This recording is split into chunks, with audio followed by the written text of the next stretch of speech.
Manitra fitiavana ny efitrao rivonio,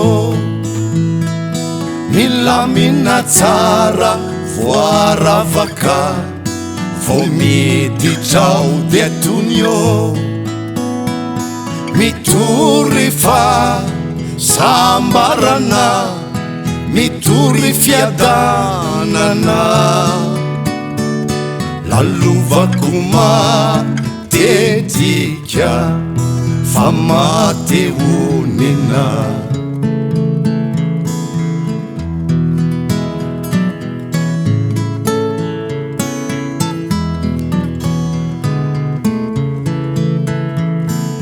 Satriko tratralina anefitrao rivonio,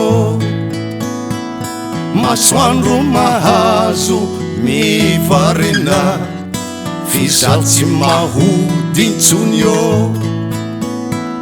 miazonay ny hanitrao tontolo iainanao, farambany fokononenanao ho tapitra ny olana.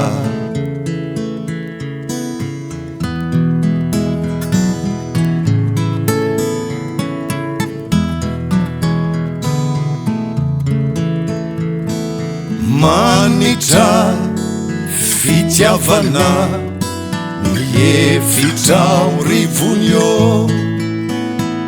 milamina tsara voaravaka vao miditrao de atonio,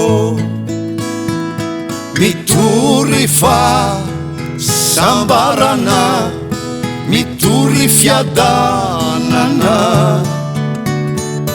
lalovako matetika fa matehonina.